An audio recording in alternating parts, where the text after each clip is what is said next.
Hey guys, I'm Alejandro, your host for the West Coast Initiative podcast. Just wanted to say thank you guys for listening and supporting us. This podcast wouldn't be continuing if it wasn't for our very own family business, the Patty and Alex Party Rentals. We rent out tables, chairs, canopies, throne chairs, games, and we just partnered up with a really good friend of mine to rent out jumpers for kids.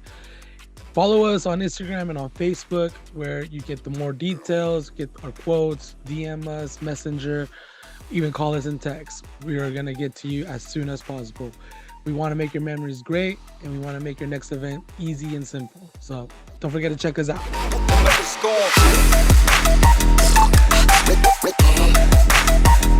Hey guys, welcome to the West Coast Initiative podcast. I'm your host Alejandro Castillo. Yes, I'm changing it from Alex Castillo to Alejandro. Feel like it just rolls out a little bit more, a little bit better. And today we have a special guest. She was a mentor of mine. I was one of her cooks at one point. I'm always gonna see her as a chef, Chef Cheryl Cruz de Leon. She's an amazing chef, a mother of twins. She's also an entrepreneur and owns Wonder and Bloom Co. Uh, and yeah, so she's right here on the live in Bliss. How you doing? How you doing, Cheryl? Great, Alex. Thank you for having me. Yeah, how's life so far? How's motherhood of twins? Oh, um, never a boring day, that's for sure. Yeah, I know I'm about to come up on my second child, so I'm definitely gonna have to ask those. Congratulations. Thank you, thank you. I'm definitely gonna have to ask those tips of what do you do to keep them, Ooh, saying. just try to stay sane. Uh, you know, you have the advantage of having two at different ages. That's true. Mine, 15 seconds apart, both two different personalities, and they're going through a phase right now. They're growth spurts, and What yeah, what phase are they? They're not in the toddler phase, right? They're still in the they're 14 months. 14 months. Okay, So so I don't. I don't consider that too much Uh, toddler yet. Yeah, no. yeah. And how's that for you guys and you and your husband? It's good. I mean, forget sleep. Like if you were never sleeping before, you're definitely not going to sleep now. Yeah. But they have their moments, and the best things are when they want to cuddle, or you find, you know, them just doing, exploring new things. That it's like, okay, it was all worth it. Yeah, We the created them milestones are as really human cool. beings. The Yeah. milestones are So. really, really cool. And that's what me and my wife are excited about the, having a baby coming along, just remembering the memories of having those milestones with Tiago. Mm-hmm. And so that's exciting, but obviously it's also scary because, like you said, the sleep part, right? So Patty's already telling me, like, you got to get your sleep, start getting your sleep right now because it's gonna come pretty soon. We have a bet. So Patty's due May 4th. As we're now recording, it's April 2nd. Mm-hmm. But I feel we have a bet in the house. So my bet is in 2 weeks. Patty thinks that she's gonna make it to the day. And my mother-in-law thinks she's gonna make it she's doing 3 weeks. And yeah, my mom thinks she's also in 2 weeks. So we're having a little bit of where she's at right now because Oh, baby Patty, pool. yeah, Patty's looking like she's about to explode. Oh. Well, I hope But she's as comfortable as possible because, you know. I mean, it was kind of tough. I mean, she just not too long ago we just got we had to take her to urgent care and because she had early stages of pneumonia. And Oh, yeah, so for the viewers out there who are not, dealt with pregnancy or not, a lot of times when you're pregnant, you can't really take any medicine. You can only really take nope. Tylenol, and that's like the Yeah. only thing that can be your savior. And the problem too for us was that Thiago was his first year in preschool, so we didn't really realize that how often he was going to get sick at school too, being his first year in Hmm. school, and it was kind of very common to every single time we went to the doctors, they would tell us it's his first year in school, it's gonna get sick all the time, it's very common. But obviously it would affect Patty a lot. So we're luckily we're almost over that hill. We're almost on that 9 month. So we're almost there, baby. So Well, Cheryl, more power to you. thank you, thank you. So Cheryl, I know we talked a little bit right before the show, a little bit what you've been up to. Can you share, a little bit to the viewers, what you do now, a little bit, what are your projects at the time?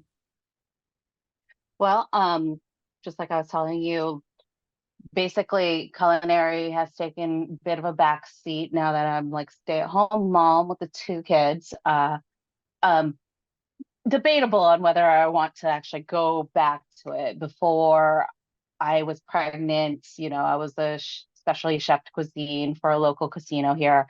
And I was running a steakhouse and banquets, and them hours are no joke. So you're doing 10 plus hours, Right. 5, 6 days a week, holidays, anything that you can think of. We're open 24/7 for a casino. Um, so a lot of my projects and a lot of things that I wanted to do, I had to choose. You got your career going here, a job that pays you, or your passion projects. And so a lot of my passion projects had to be stopped for a bit while I was doing my career. And one thing led to another. I met my husband, at the casino, and we ended up getting married and finding out in the midst of planning, we got pregnant, and it was a high risk pregnancy with twins. It doesn't run in our family. So therefore we're like, okay, great. So I had to be monitored and like put into pretty much bed rest super early on in my Oh wow. pregnancy. So I thought in my mind, you get to do it as long as you can until you can't no more, and like then you have the baby. And basically it was totally in reverse for us.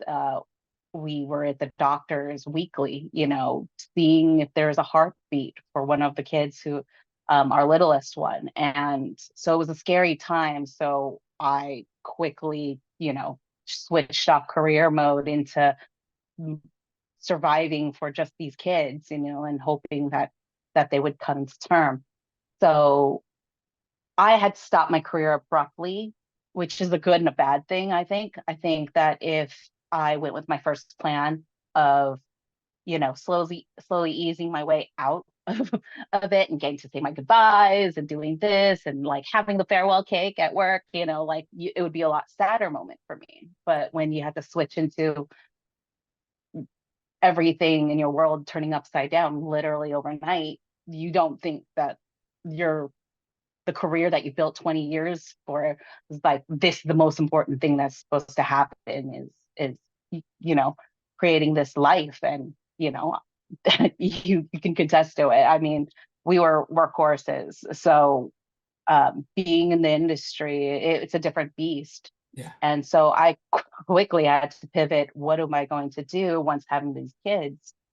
I thought, I jumped back getting into work, but now it's like, no, there's two of them. They have a lot of doctor's appointments, a couple surgeries, things like that. So in the meantime, I'm picking up catering gigs from friends who have catering companies. I'm I'm starting slowly up my event planning business, where mostly I'm just coordinating weddings and parties, but that's slowly building because I've always had that in the back burner, but I never full on went into it. So now that I feel like the kids are a little bit older and they're just a little bit hardier, um, I can now start building these things Mm. while being pregnant, and also when the kids were little babies, just so I wouldn't go insane. I started selling stuff on Etsy. I started with like digital uh, invites and stuff like that for the weddings. But then I quickly turned into print on demand, where you print T-shirts, graphics on T-shirts, things of that nature, and customizing for people who want birthday parties or going to Disneyland or like any of those nature. So those are the things. And my latest project right now with me, my husband and I, we're going to start just a content, um, video content, and tricks and tips on like theme parks, because we love going to theme parks. And now that the kids are a little bit older and they can, they see what Mickey Mouse is, and they can figure out. I mean, I wish they had Bluey, but like like that's one of their favorite things. Oh my god. Um, and then along with that content, going to weave into culinary stuff, whether it's culinary stuff at the parks, or restaurants in our local area here in San Diego, or me recreating like theme park foods and snacks and stuff like that. Yeah. Kind of like, me getting back into culinary without really getting back into culinary.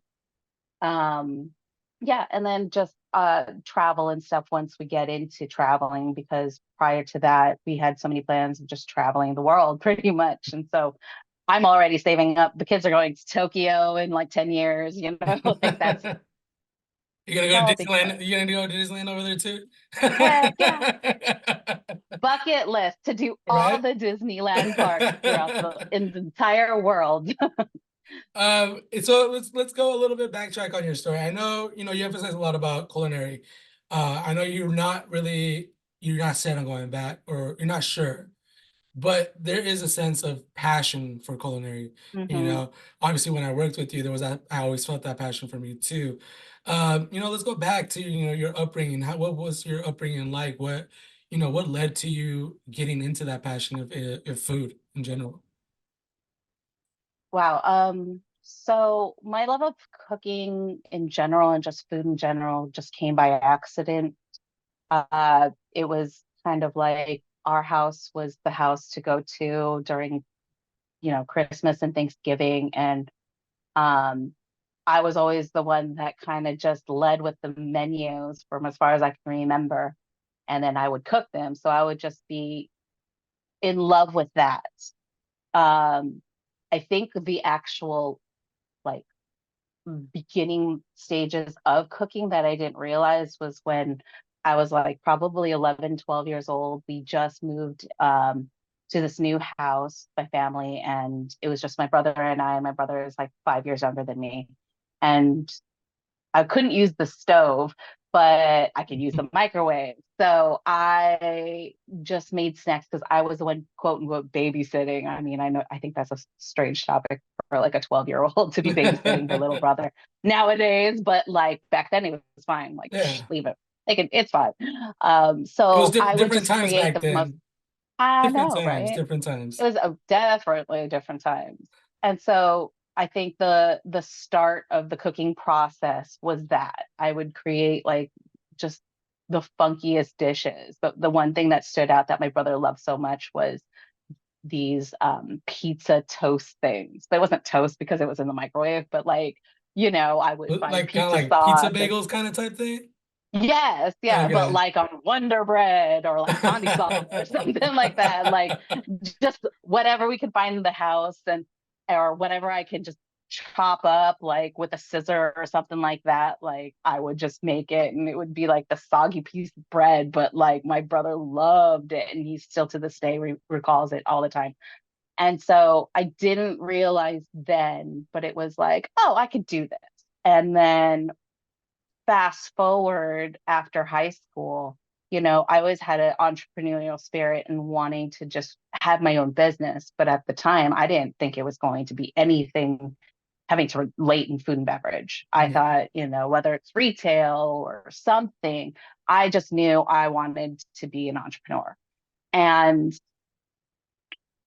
I think after a lot of heavy partying in my early 20s, like, 2021, um, it came to realization that I've always been in the industry, like, in food and beverage, working from in the back to cashiering to like whatever it is.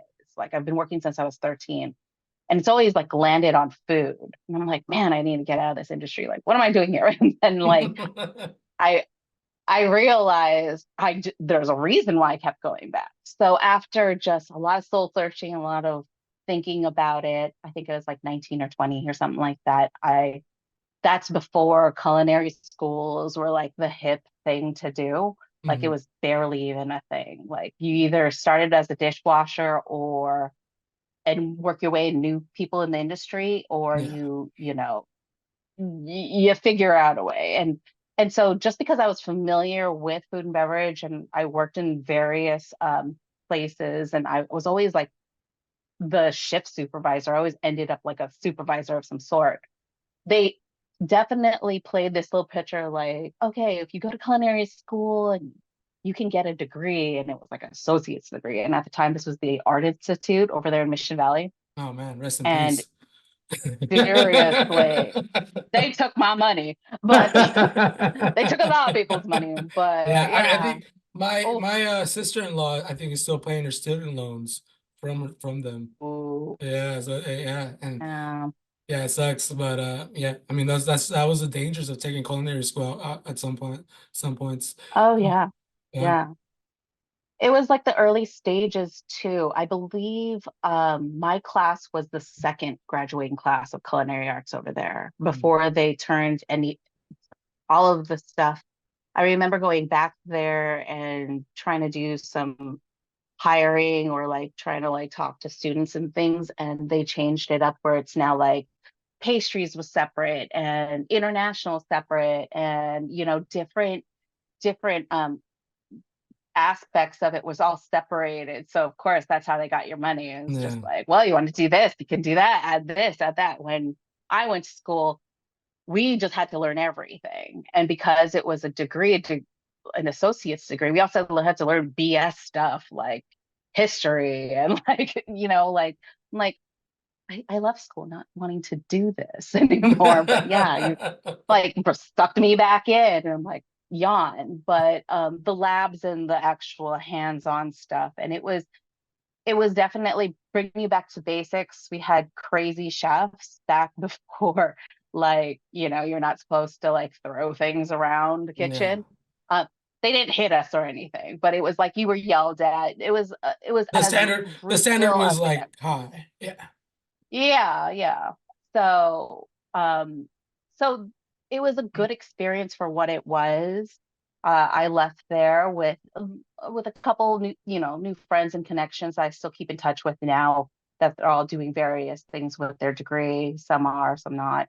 But yeah, like it was, would I do it now? I mean, I don't even know if there is really, I mean, there's a couple yeah. places, but I think You that still have like, like the cordon bleu and all that stuff, but I'm not gonna yeah, lie. yeah, I feel like it is I don't know. For some reason, I feel like the culinary schools are kind of dying a little bit, just because I think people yeah. are noticing the the reward isn't really high when you get out of school because usually a lot of times, at least in my experience, I did a little bit of culinary school too, and I graduated, got my Hmm. certification, but I didn't become a chef right away. I became a cook. You just get your basic foundations and whatnot. Hmm.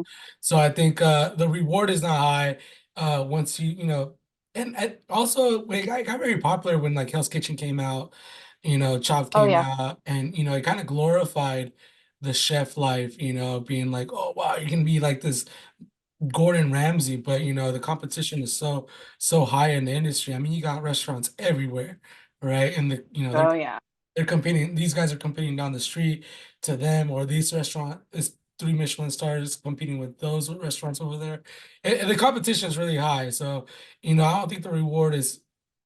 I will not say that culinary school is not bad. I mean, I think it is good and a lot of Hmm. foundations that you learn, but it's not necessary, I feel. Yeah, no, I think they sell you the hopes and the dreams that you're going to be an executive chef. So a lot of these guys, kids, so, straight out of high school or whatever, they're coming in to try to get a job and they think that they could be executive chef status or at the most like a sous chef from the bat, not knowing anything. They just went to culinary school. I've heard time and time again that a lot of their dreams were, I'm going to open up my own restaurant. Cool. What is it? I don't know yet. Or how are you going to do Yeah. that? Like, do you know anything about finances, P&Ls, any Yeah. of that? Like, have you ever hired anybody before? Like, they they sell you this dream, but they forget to tell you that you kind of have to do the work as Yeah. well and experience and being in the field itself and seeing that. Because I mean, there's a lot of people who thought they were going to be something or somebody or the next Bobby Flay or whatever it is, and they they cut themselves in the kitchen, and then they're like, "Well, that's it. I can't do it. I can't handle blood," or burn themselves, and it's like, Okay, "But handle the wait, service. Yeah. yeah." Yeah. So It's crazy when I see, and these are stories are true. It's crazy when I see cooks that like start the first day and they don't even make it through their first day. They just walk out because it's either like it's so intense for them or they've never yeah, just worked in that kind of like life. And but yeah, exactly. but let's kind of cut right there. You know, you kind of share something that like I think a lot of people out there might, have experienced, right? they graduate out of culinary school. You just graduated culinary school. Let's remember that time. What was your feeling like when you just graduated? Did you also feel like you were about to become the chef? Were you scared? What was your first job like? What was that, emotion going through you? Right. So I wanted to do an untraditional route, and I thought that maybe I would want to use my services in culinary. And I got a job at one of the Sharp hospitals before it all turned corporate with the Sodexo brand. Hmm. And I was working for Sharp, and I was their lead cook. And I really wanted to become a dietitian, a registered dietitian. But I quickly I learned things and how to be like diet tech, things of that nature. I helped with the menu planning and everything, but going back to school to do registered dietitian stuff after you just got done with school, like I was not for that.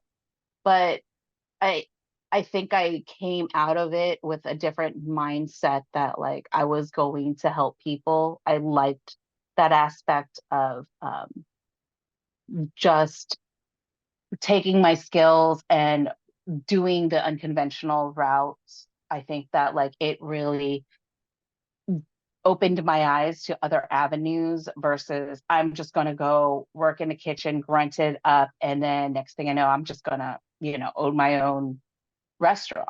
I mean, I've always had that mindset of maybe probably opening up a restaurant or a cafe of that sort. Hmm. But I also knew the realities that like unless you got that money, and you got that financial backbone, then it kind of like, okay, well, once you do get that money and you have everything, the do you want your life to just be this?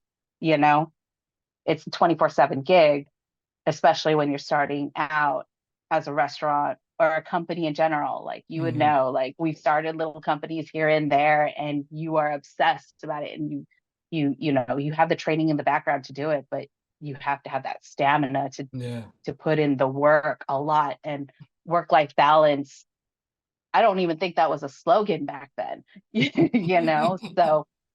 So you did the things and you burnt yourself out. And so I think burning yourself out in a career happens a lot back then too, when we didn't know what that looked like. It was like in your Were you, mind, we were you kind of were burning told. yourself out at Sharp? I'm sorry. Yes and no. I mean, I was there for 5 years. It was a different type of burnout. Like basically I did all I could and learned all I could there without having to, all I needed to do was then have to do the schooling, get the degree, and then go a different route. Gotcha. You Gotcha. know, I I think it was just more so I needed more challenges, and so I was still doing catering on the side. Me and a buddy were we had a little business going where we did wedding catering and we sold like baked goods and things like that to family and friends, yada yada yada. And that was cool. But when you rent somebody else's kitchen, you kind of have to schedule your time, and then you still have a full-time job. It just comes every day is a job. And I just needed more stability and like moving up laterally because you can only go so far, especially at Sharp, because Mm. it's not meant for culinary. It's meant for, Healthcare. healthcare. Yeah. So I had a friend who just applied to VA House, and she was like, come on over here, like blah blah blah. They're looking for sous chefs. And I'm like, okay, you know, Yeah. like let me do it. And it was the most weirdest interview and weirdest stage. And I got hired nonetheless. And, May I ask, I was it chef the Austrian chef? I don't want to say any names, but was it the Austrian chef who gave I you know, yeah. that? And Okay. it was like literally he was hired around that same week too. Interesting. So it was like him and another one of the people that we know too as well got hired, and it was like he was an interesting cat that, you Yeah. know, he was definitely He was interesting. he was one of those people I feel like that was old school, that stayed in this old school mentality. Very. Yeah. Yeah. Yeah. He wouldn't probably last nowadays now that everybody's like, oh, PC. Like he Well, he was didn't. definitely one of those guys. Let's be real, he didn't last that big house too much either. No, he didn't. He got in trouble for so much stuff, and it Yeah. was just like if they things that they knew. But Yeah, I know. I know. There was some yeah, crazy stories, but that's for the uncensored that's a different podcast. podcast. So you're at That's the Viejas. unfiltered guide. So you're at Viejas. You just joined. I remember when I first joined Viejas as a cook, I was, working at north of the border. It was a taco shop at the time. I was very, very green. But I remember seeing you downstairs at the Garmon J kitchen. Was that where you started in the Garmon J kitchen? Yeah, Okay. And yeah. I was just for thrown in there. yeah, and for the listeners, maybe some people don't know what Garmon J. Garmon J is usually cold foods, salads and whatnot. And you provided a lot for when you were a sous chef there. You did a lot of Garmon J for the buffet and caterings, right? We were the garde manger for everyone, pretty Okay. much. We did a lot of the prep work for all of the venues and outlets, Mm. and and then they would have the people deliver and stuff like that. So things that needed to be prepped, dice sliced, whatever it is that's cold, sandwiches that are cold, salads to goes, things of that nature. Like I had a whole team that was running that department, Man, like from the and it early was morning and hours. it was a big team. Yeah, I mean, I'm pretty sure it's still a big It team, but was like, yeah. it's still a mass production team. And how was Hmm. that transition from going from a sharp healthcare, that's not very focused on culinary to, a casino that, basically is kind of focusing their and I think at that time they were really focusing a lot on their culinary program. How was that transition and how did you kind of adapt in there? I think that adapting to it was a lot easier, because I got to run my kitchen at Sharp. Even though it was a small team, it was still, I had the to apply my organizational skills and that type A personality. And I got to convert that into a kitchen that kind of didn't really have a supervisor in place, or at least somebody that was stable. So when I was thrown into Garde and with a lot of these people that were already there for years, it had to take a lot of like, hey, this is going to be the new procedure without having to burn those bridges. Mhm. Um, and because we were having to be accessible and doing a lot of prep work for a lot of the venues and kitchens throughout the casino, it was having to make sure that I had enough staffing, enough product, like things of that nature. The difference with Viejas is like there was like this huge commissary, like, refrigerator that we get to walk into all the time and pick and do our things. And so we had a really great It was a grocery store. I feel like source. yeah, It really was. yeah, I I mean, mean, we walked in mazes around yeah, there, that like, place, it's very different. Last time I worked there, it's very different from what it was because obviously pandemic did take a toll. yeah. But man, that walk-in I remember was very like fully packed. And I still have not seen a walk-in like that in any kitchen that I've worked at, I've gone from I've gone from big to smaller, smaller, smaller, just like base almost same. Exactly. So man, And you think about it in hindsight, it was like, man, we had it really good and spacious. You had yeah. all this storage and whatnot. And then to go into smaller kitchens with less storage space, less fridge space, it it really was like a huge wake up call to be like, oh, we downsizing kids, like, you know. But yeah, like going from Sharp to Viejas, I think the biggest like culture shock, as you want to call it, like was just the personalities of people. And, I had to deal with not only just the small team I had at Sharp, but I also had to deal with patients. And um, the facility that I worked at was a mental health and chemical dependency program. Mm. So it was a smaller hospital, very niche, but it was a a lot of patients with mental health. So I always thought that that definitely gave me a good backbone to take on anybody in the world because I had to deal with people who had real mental problems. Now you're telling me that you just broke up with your boyfriend, little girl, and like you can't come to work today? Tell me more. No, I'm just kidding. Um, I was great, Yeah. but so it was just like I got to use that knowledge and really just utilize Sorry to that cut you off, experience. Cheryl, but Oh that yeah, just gave me a yeah. lot of memories right now. What? What you just said about like, oh, can't go to work because you someone broke up with, that just like Did I say just that to you? no, no, no, no, no. I'm I'm just so sorry. I'm remembering a lot of people who were in those situations like that. I don't think I've ever was in that type of situation, but I can Oh, have I a could tell you a whole bunch of people, I'm sure. so that's what had me a flashback. Sorry to cut you off. Continue. No, that was great. Because what? Like, I mean, Viejas was how many years ago? Oh Uh, man. I eight? mean, we, I Wait. I left there I think 2017. When I first started there, I was I think 2013, I believe. So man, it's got to Mm-hmm. be more than 7 years, probably 6 years now that we've worked there. I don't even know, to be honest. Yeah, Like something like that. that we worked together. It's been such a Yeah. long time. Yeah, Yeah, I think I left there like 2016 to open up the other casino. yeah. Jamul Um, Casino, right? hmm Okay. Which at the time was Hollywood, right? I think from what I Yeah, remember. Yeah, yeah, yeah. yeah. We'll get to that story though. We'll get to that story. Um, we'll get But there. We'll get there. I was all like, where were we? well, you were done with So you were yeah, telling us from about the Garment J, personalities. pretty much the personality. So yeah, it was definitely, it gave me that confidence in knowing that I couldn't be BS'd.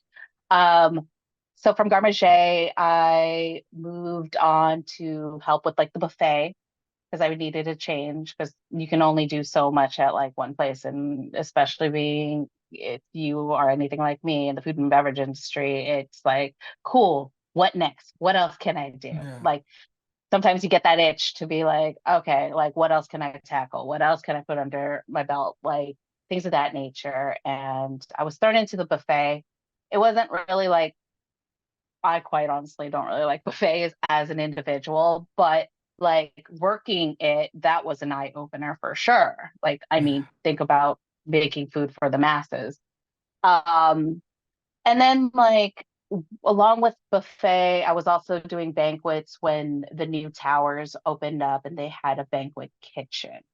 And so I was part of the banquet team as well. So I got to do that at a larger scale of doing banquets and which is great. And it also um, you realize things that like, oh, designers cutting corners or like, why did they think about this? We had a great banquet kitchen that was on the ground floor, but the banquet itself was like on the third or whatever it is. So you have to take this to a service elevator and it like small hallways, things of that nature. So you're just like, man, like who built this thing? And so you're thinking if you ever had the opportunity to build anything or had to put your 2 cents in, those are the things. And I got to bring that little bit into when I moved on to the next casino. And so a lot of that was just Viejas was a place for sure that you get definitely had to bob and weave and learn quickly a lot about people, a lot about just you don't have the right tool for something, you figure it out. I remember visiting you up at what do you call it? North of what was it? North of the border, on North the of the border, or border. whatever. I North of don't the know. border. Does it rest in peace too? That just knocked Yeah, down. right. It's not there anymore. But I remember like when you and I were just started like just talking and just like, you know, chatting it up and stuff. I remember there were times when I had to like either relieve you or your team members, and I would just go up there and I'd be like, man, this is like a closet. Like you'd be Yes. smelling like that stuff. Like 5 minutes into it, you're just smelling like the fryer and the Dude, grill. I was struggling And there for I'm a just good like, while. oh, oh. I I'm tell like, you I do what, not. that when I still remember, I think I gotta give props to that kitchen though, because even though it was like a little shithole closet, Hmm. it made me learn a lot, that like once I got to the buffet, because for the people who don't know, Viejas was union based. I'm not sure if it's still union based, but you had to put in your time and seniority to be able to move on to the next kitchen or any other job within the casino kind of thing. And depending on how long you've been there, is the opportunities that you kind of get, right? Hmm. And I was stuck at Northern Border. I was fresh out of culinary school. Just wanted to get something under my belt, kind of like what you said, put something on your belt, a stepping stone or whatnot. And I was stuck there for a good while. And that to the point where I hated it, right? At the moment, I hated it. But I will say Juan Carlos, one of my other, really dear mentors, I feel like in life, Oh, he told me, and I still kind of have this like every single job that you can have, no matter shitty or how bad it is, like there's always something to learn about yourself and there's always something to learn about it. And what I learned about myself is like, I would be patient enough to prove to other chefs to the first floor, which I always called it, to the first floor chefs, because that's where everybody was at, all the cooks, all the chefs and stuff like that. And I honestly felt like I was in a dungeon. And when I got to the buffet, and yeah, I was. And when I got to the buffet and I started working with you and I started working with Chef Sherman, like it was my time to like put in that work ethic to show you guys what you guys kind of been missing from what I've been doing upstairs, right? Obviously, it's not your guys' yeah. fault. Obviously, it was the whole hierarchy of how that leadership went down at Hmm. Viejas. But I can't say that it didn't help me push myself to a different level when I started going to working in the buffet, working in the cafe, to working to the bakery, to working to the new fine dining restaurant that they opened up there. So like it literally pushed me to just, all right, I mean, I can't go any worse from here. I can only go better, right? So Right. that's how I kind of took it as. So I can't, rest in peace, North the Border, but I definitely learned a lot about myself. And I don't think without that place, I would have pushed myself to where I probably am today, to be honest. So yeah, it was an interesting time. And here you are now. Yeah, right. I know, Different right? field, in a different field. But I mean, that's how life goes, we have to pivot, Hmm. you have to change strategies and stuff like that. And I'm kind of think I'm in the same way as you. Like I love food, don't get me wrong. I love culinary and whatnot, but I'm not in a place right now where I kind of want to go back to getting back either being a sous chef or anything like that at the moment. I just kind Right. of want to focus on my projects that I feel that I've been putting too much on hold. So but yeah, Viajes was definitely an eye opener for me because you get people of so many different types of personalities. Like you get hangry people, but then you get like really hangry people, you know what I mean? And Oh, and yeah. and then you I get mean, and it's also from the front and the back. You're dealing yeah, not only with other cooks and servers and all those people and their personalities, you got like the casino people. And so oh, it's like, oh, oh, well, especially at the buffet, man. If you were missing something at the buffet, they were like with those tongs, they're straight clang, taking clang, it clang, out of clang. your hands before you put it down. I'm There was telling you. there was some wars. I Yeah, they swear there do. was some wars there. I remember the hardest station I believe was steam station because there's veggies, Ugh, the veggies. yeah, So much stuff went in there. But man, it was such a chaotic time. I mean, there's no more buffet, so it's not as chaotic anymore. I mean, the buffet no. is now the cafe, which is crazy how the pandemic really I haven't deteriorated. been there since then. Yeah. Maybe like a few months after, maybe that year after I quit, like I probably went there. Mhm. Um, but that was probably the last time for Yeah. sure. So I'm just like, oh, I don't know what it looks like now. Well, they're going to some different changes for sure. I know for sure the steakhouse is not going to be the steakhouse anymore. That's going to be in the new ginger noodle place or the Asian Oh, place. Yeah. So the cafe turned into a grab and go. They're actually moving the steakhouse to the other side where V Lounge was going to be at or is at the currently. I'm not sure how it is right now. So yeah, they're hmm, expanding. Their house is always changing. I swear, like yeah, when we first worked there was two hotel towers, and there was like this parking lot, and there was still HR hmm. within the casino facility. But now it's like totally different city now. I feel like, so it's They're in their own little world. yeah, because Alpine is its own little It world, I feel like. really is. So, let's go back to your time at Viejas. So your time at Viejas at buffet seemed like your time was kind of coming to a kind of a close because I moved to buffet to cafe at the time. I felt like I needed some more line experience to be able to teach myself. But I Hmm. know you stayed at the buffet. I feel like there was a time where you kind of already started to say it's time to brand new change, and I feel like that's when Hollywood Casino came around, which is now Humul. Can you tell me about that experience? Let me know what your thought process was like of going to a new casino and helping open a new casino. Yeah, I mean, my time at Viejas was coming to a close. It was just, I felt that, I did what I could and I learned what I could. And with anything, there was always just going to be like, you butt heads with things of that nature. And so I was going through personal stuff in my life. And that coinciding, it was like something's got to give and I need fresh change and start. And I was just kind of like spinning myself into like, okay, what am I going to do after this? Where am I going to go? And a buddy of mine that I think you know him, Keone.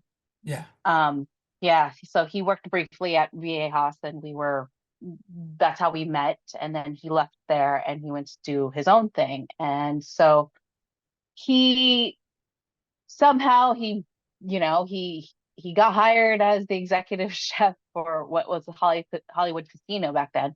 Um, and he was just like, hey, come on down, this, that, and the other. I know you're like looking for a new change. This, that. I was like, I do, but not another casino. Like, like what? And I think for like, I swear, like 2 weeks straight, he just kept bugging me. Did you apply? Did you apply? And I'm all like, bro, I don't want to go to another casino, much less like this one's not even open yet. You guys are still building. Like, like there's nothing for me to like, what does the kitchen look like? There's nothing tangible I can like Mhm. walk into at this point. And I'm just like, when are you guys planning on opening? And so, and it's always like, it was XYZ. Right now, they're doing a lot of hiring process, this, that, and the other, and they're just jumping on it. And I'm like, okay, either stick with Viejas and be probably miserable and who knows, or B, just go somewhere else, different direction. I don't know what it was. I didn't really care. Just find another place. Or C, take a chance, go do this casino, be a part of like something and build it from literally the ground up type of thing. And if I don't like it or like I give it a certain amount of time, I told them I was like, you're getting 1 year minimum, 2 years max. And like he's like, whatever. And of course, with like anything in construction, things get delayed. So a lot of the delaying process of opening the casino kept getting pushed back from spring to pretty much in the fall. Um, but we hired a lot of people. It was a really difficult time because you're hiring people, but people want to get hired and start working now. Yeah, they It's want to not get like paid. they want that promise, like, hey, when are you open? And then there's some other people who are either transfers from a different casino or, um, who are excited that something is around their neighborhood that they can be a part of. They were all for it. So it's like you build this team and you just hypothesize like what is going to happen? Will these personalities work? You can't exactly like, hey, let me know what you're about and if you can really cook because we don't have a kitchen. Like we're taking people's words for it. So it was like that was the biggest struggle in the hiring process of how can you vet for these people unless they know you know them or you know somebody that they worked with, and then you Mhm. can, go through that. So it was definitely an interesting time. And then when the casino finally opened up, or at least it built so that we can move into, well, of course we're not open yet. So like you're playing a lot of like just let's just, do mock dinner service, mock this, then that. So you get a lot of free food out of it, but at the end of the day, it's like, well, we need to be making real money. Yeah. Um, so, but like the opening day, that was the craziest time. There was, I mean, line all the way down to the highway. I think it was just like nonstop, and it was like we were definitely not prepared, but prepared enough as we could be, and we faked it to make it as much as possible, and then we did it all again the next day. This was And at so the Loft 94, right? I believe it was called. Yeah, so my starting kitchen was at Loft 94, and I had a really great opening team. And I mean, they were all amazing. They were funny and they were young. And like, well, some of them were young, some of them were like, mid-range. So it's like I hired a bunch of, as I called it, literally loft misfits. And that was my little gang of people, because for whatever reason, Loft just was this hidden gem that like nobody really looked up the escalator, like, to see the sun. Like you could open up and like there's a balcony there. It's such a beautiful spot and it's so underrated. And so initially it was a beer garden first. We had, 24 different taps, a lot of local beers. I mean, like it was the promise was there. It was just there was not a lot of the clientele to really like make that sustainable. But as for as long as like I was there working that kitchen, we had great menus, great like elevated bar snacks and food to go with the great beers that we had. And there was just it was a good vibe space. It was just I wish that like people knew about it before and really embraced it, because it was a great space. How was the So unfortunately, I'm sorry to cut you off, but how was the menu it's good. planning? How was like the menu planning? Did you create your own dishes or were Yeah. there test trials and all that stuff? Like how was that aspect of starting a new restaurant? Obviously you're starting like from the ground up, obviously, right? You're Hmm. doing your own recipe books, recipe costs and whatnot. How was that process like? The process of just making the menu is always the best part of my job. And I was the type of chef that like I wanted to collab with my cooks, and I never saw my cooks as, you're just here to chop a couple onions and make whatever the ticket spits out. I always encouraged them to, just go out to any of your favorite local spots and just really see and like dissect the meal that you're having if you love it so much, or reinvent it. Um, so, there's times where we were just in the kitchen and we were, just messing around with stuff. Or one of my cooks would be like, I have this great idea. It always starts with that, like, oh my God, I have this great idea. And I was like, great, let's work into the system, because we were such a small kitchen, literally like more of a shoebox than North Border was. Like at least you had some functioning equipment. Like our equipment had to be a hodgepodge. We couldn't even have like a working hood because of compliance reasons and all this other stuff. Well, So you guys there's didn't have a hood? no. So That's there was crazy.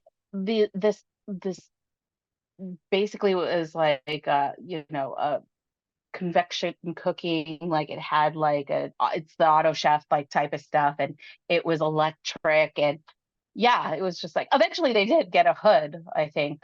I don't know. But like eventually there was, but there was just like you didn't have like a stove. So we had like burners and things like that until later on when they put money and invested into stuff. There was this auto fryer that you like dropped fried goods into it and it like shoots it out like it was like a game or something. It was wild. It was like, who Yeah. makes this stuff? But it was like, yeah. Um, I can't imagine a kitchen, a professional kitchen without a hood. Like, I mean, I feel like where's all the smoke coming from? Or, like, I don't know. Like, yeah, you would think, yeah. you would No, think, where was all all that this going? stuff was just this technology that was just built in, and it filtered it somehow. And Interesting. I guess, I don't know. And it was just, it was wild. And then there were times where it's just like you're working with this space age equipment, but like your ticket times, they're like slowly increasing because people want all like the same stuff that you have to like, the fryer's already backed up, but you want to fry more food. Like it's just like those are like the trials and errors. So even if we were to balance the menu out with some fresh items and some fried items, what do you think a bunch of drunk people want to have? Oh, Fried, greasy, salty oh food, yeah. like, so there's some things you couldn't work your way around, but we definitely had to work with our front of house staff and having them be a part of the process and letting them taste the food and having their input in it. Because the one thing that definitely a lot of places miss is like they think that like there's a divide. There's a front of house, back of house rivalry where it's like, oh, you're a tipped employee. I'm just a grunt in the back doing this, slaving away. There is some, truth to that, give or Yeah. take, because, Yeah, that is you so know, true. we know. But Yeah. you also need them as like, especially as a chef standpoint, you also need to make sure that the front of house staff knows what they're working with, that they're not selling like the crap product by like, ah, yeah, I guess I like it, or maybe it's not my favorite. You know what I mean? They need to romanticize the menu. They need to like tell them, and if they don't love something themselves, they're not going to sell that, and that would probably be in anybody else's eyes like your best thing that you cherish so much. Mhm. So you have to work closely with the front of house management and things of that nature. And those are other personalities too that they get to just punch in something in the POS and it spits out and they're like, where's my food in like 5 minutes? Or like, I fired that, like now I need it now. Like, that's cute. Food don't come out as magic. Like, what are you What do you doing? think? What do you think? This is McDonald's here? Right, right. And even then. Man, even So then, for like, real. but I mean, it was definitely putting together a menu for a restaurant and like trial and error back and forth. I mean, the easiest stuff is definitely like you can put together this menu and do the costs and make sure it's all great, but then you also have to hold your cooks accountable as to like make sure that you're doing abiding by the recipe and doing that, because if you're just adding stuff willy-nilly, it's going to be a different flavor or a different cost one day or the next. And it's like having to teach my cooks also the importance of making sure that if you want to get experimental and stuff like that, let me know. So therefore we can play with the things. Or if you think it could be better, let's do that. And like I can figure that into the cost, because part of my job is just to make sure that all of this stuff is accountable and all the I's are dotted and the T's are crossed. And so it's having to teach them, especially the younger ones, that like, you know, there's a reason to the madness. And just because we work for a big corporation or a big, somebody else, that like you think, oh, it wouldn't matter. Like at the end of the day, little things matter Yeah. and they all account for something. And it's like if you have that mentality of this is your restaurant and you teach other people to love it and want to be a part of it, they'll get on board with it a lot easier if they know the passion and the love between it. Just because I don't own this restaurant personally or any of the restaurants that I've worked in, it doesn't mean that I'm not going to take ownership of it and love it as much, because at the end of the day, I'm still getting a paycheck, sure, but that paycheck is dictated by like how much money I've like spent and what was my budget and what the P&Ls look like. Did I make us money? Did I, do my due diligence as a chef and a manager? That all like comes into play, but you have Yeah. to be on board with that stuff as an individual, that like I'm not just there for that paycheck. I have to really like want to Want to be want there. to be here and do it. because, then I wouldn't be in that position. Plus, also, I can't teach other people to want to do that, to be passionate for the things. So Yeah. eventually, either they want to follow my footsteps or they can do something else and apply it differently I mean, it's a lot of or not doing sacrifice it for at sure. all. Yeah, right. But I mean, being Uh-huh. a cook is a lot of sacrifice. Like that's a lot. Like the commitment, what you say, it's a lot of sacrifice. Like you said earlier, holidays are gone. Your weekends are Oh, usually yeah. gone. And I can see why, because I guess I've been in that boat where it's like, what does it matter? But like you said, the little things do matter over time because that's your persona, and you start building a habit of like, if that doesn't Yep. matter, you start building that habit even more and more and more and more, where it doesn't Hmm. really help you, and guide you along the way, Yeah. right? And so, but yeah, that was greatly noted that you brought that up. Uh, and so you were at Loft 94, you said. Were you there for 2 years, like you said? Or did you stay there a little longer and then you moved on to the other Uh, restaurant? yeah, just a little shy of 2 years. I was already dabbling in other places too, because, with that, and I had, my crew, and I trusted them enough to like do their own thing for a little bit and not have to micromanage them. I got to do other projects, other banquet stuff.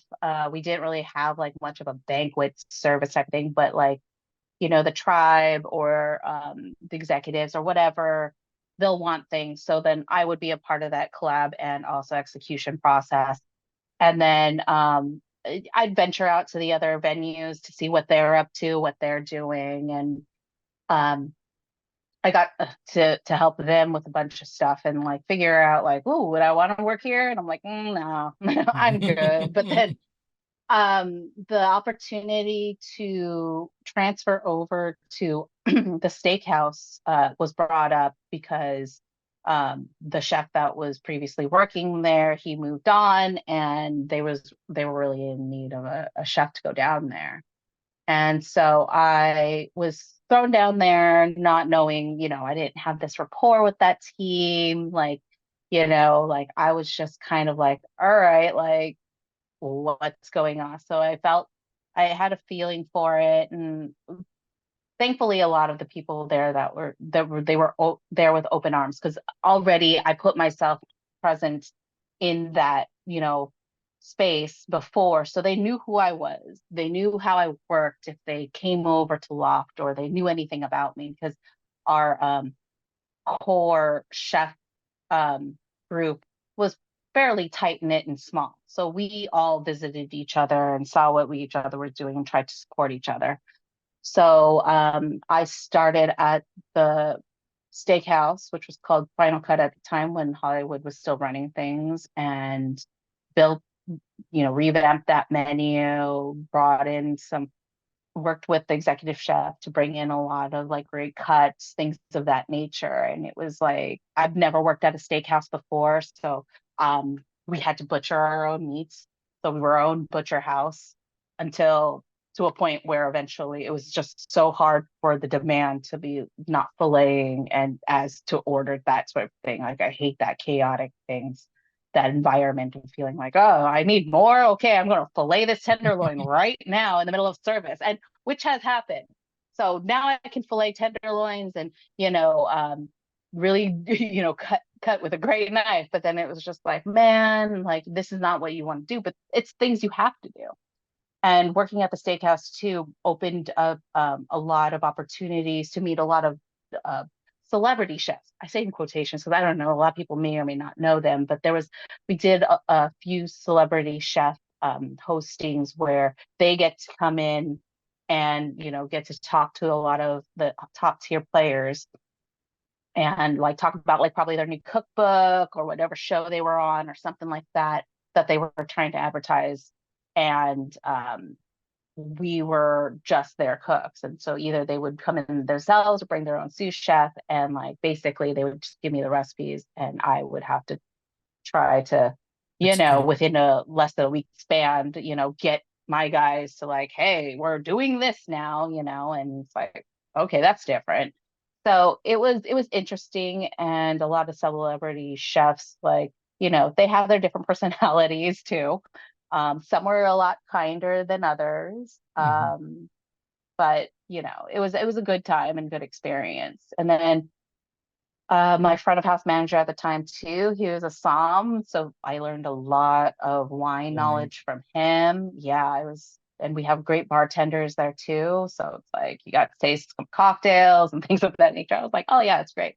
So You you know get what's you know a what's funny? set of meat. I didn't know that was an actual job. The what's it called? A som?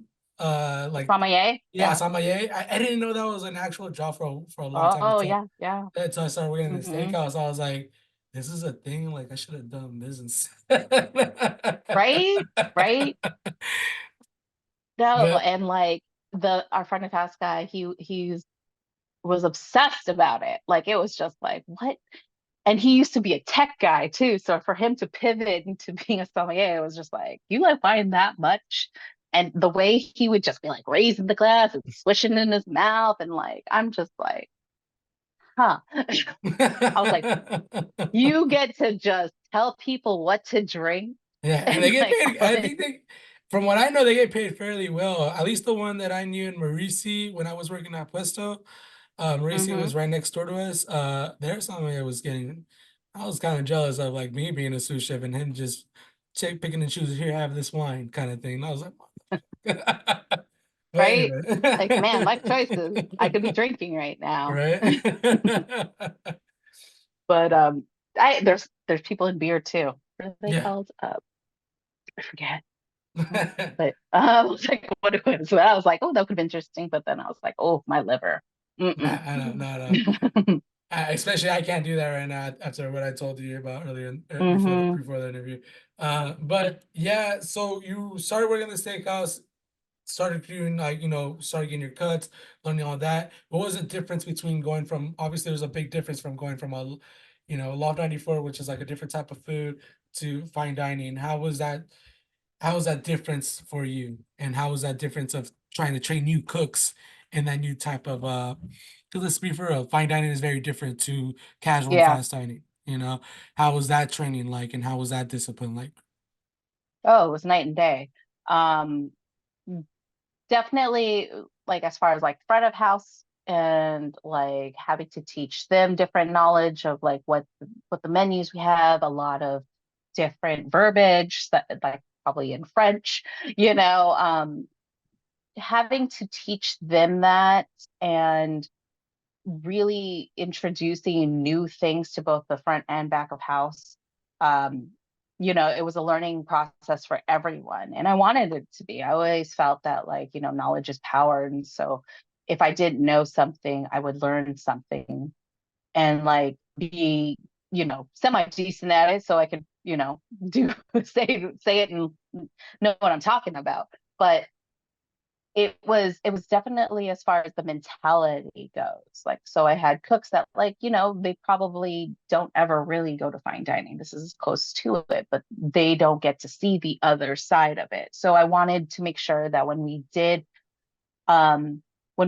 cook things or had the opportunity to, I would have them come out to the dining room, have them sit down and see the place settings and see and show them and tell them like what each fork meant. What is this? What is that? Because I don't want to ever think that like they could go out into the wild and feel uneasy of going to an establishment that's similar to that and not knowing it.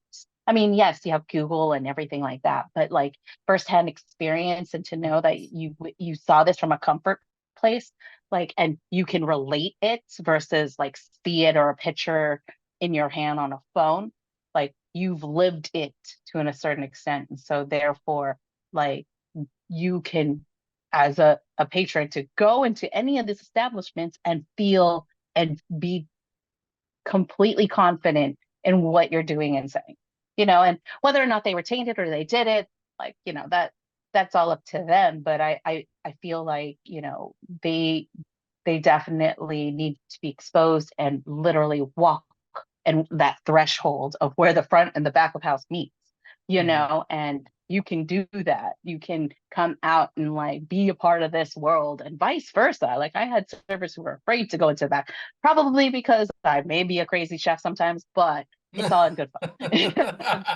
I mean, just do better, right? Just do better. But That's what we used to say in the kitchen, back at Puesto. yeah, Don't be sorry, do better. exactly. I'm not disappointed. I just want you to do better. I Yeah. feel like was should have been my slogan. It probably was at one point. You gotta print it on one of your shirts. I know. Like noted, Chef Cheryl. Like, yeah. I was like, not disappointed at you. It's I gonna, like, and I can translate that to give to that my kids one day when they're sneaking out of the house at 13. what would you say if your kids actually, they grow up and be like, Mom, I want to be a chef? Or what would be your advice to them? Ooh. Um, Definitely like the one advice is just like if you're gonna go that route and you're gonna do it, just have fun with it and don't take yourself seriously. It's just food. And when you have that mentality of like everybody has a role and has a place, whether you're a dishwasher or the food runner or whatever it is, and even if that's a temporary position for that person, like every single one of us has a role to play. And if our time here is short, like make it a memorable one. Like whether they want to become chefs or just do it as a stint for the summer, like I want them to just do that in anything with some sort of passion and wanting to Mhm. do a job well done, you know. Um, I think that like we have many chapters into our life and each chapter is going to bring a new bit of knowledge and a little bit more juicy detail into our life story that we can, hopefully relay that into the next chapter or whatever it is. So your life story is going to be these multiple chapters. And if a good section of mine was in culinary, because half my life was spent in culinary, then it's like, oh, it was a really good read because there was Yeah. some stories, believe me. But you were there for some of it too. There you go. Yeah. And you were there for Like, some of mine too, yeah, I know. And as I which said is before, here we are now. right, which is great, because like We survived. for real. So, I always refer I think you said earlier Misfits. I always refer all every single kitchen to me is the pirates. They're all pirates because Hmm. we all come from different like backgrounds, ethnicities, and it's cool because like, shout out to some of the cooks that I've met, in my life, even the ones under me as a sous chef, or as a chef, like what they've gone through, the ones who've like, for example, the ones who cross every day from TJ just to come over here to work, Oh you know, yeah. that sacrifice in itself it's a lot, and getting to meet those people, and it humbles you down a lot. I feel like it humbled me down a lot when I became a chef and starting to like really empathize with the cooks, really empathize for them and stuff like that, or what they Hmm. go and struggle through. Obviously, there's a standard that we have to leave, we have to keep at, but I think also too, to be a good leader, you have to also be like knowing where they're coming from too. It's kind of like what you said. Yeah. You're a band of misfits, but those were your band of misfits, right? And it sounded like you're very caring towards them and wanting them to grow. But just same with me. Like there was a point. I remember there was one time, and it's still like, and it's funny. It kind of haunts me in a way, but it doesn't haunt me because it did push me. But I remember I don't know, I guess I was scared and I was intimidated because I was barely new in the buffet, and I didn't know, what my skills were, if I really had like, I just didn't want to get, turned down. But there was a time when you guys had like this little pizza competition with the buffet in the steakhouse. I don't know if you remember. But there was one time I didn't do it. It was a long time ago. Probably vaguely remember it, but we had like it was a very small pizza little competition, but you would choose a cook from the Right. buffet, they would choose a cook from. You guys tried to choose me, but I didn't want to. But it was just kind of like I wasn't confident yet. But it's Hmm. kind of funny because like what you said is like once you get to the fine dining region in a way, like you get that confidence and you kind of look back at where you came from and where you got at. When I got to open locale at Viejas in the first fine dining kitchen, my confidence was off the roof, right? Like it was awesome. And then at that time, I had I had a cleaning business at the time, and then also started my meal prep business too as well. So I thought I was conquering the world, which is good, right? Because With me Yeah. going up, there's always ways to go down too, right? You have to fall down to get back up, you know, and I definitely had a lot of those times. And you know, but with my history of culinary, like I can say like no matter what I've gone through, even though you think you know or you thought you learned everything, you didn't learn everything because then you go to a different kitchen, you're Yeah. like, whoa, this is eye opener. This is eye opener. This is eye opener. I didn't know about this kind of thing, you know. And I guess that was also the reason why I always moved too, because just to open my eyes. Same with you, just to open my eyes more about the culinary world, right?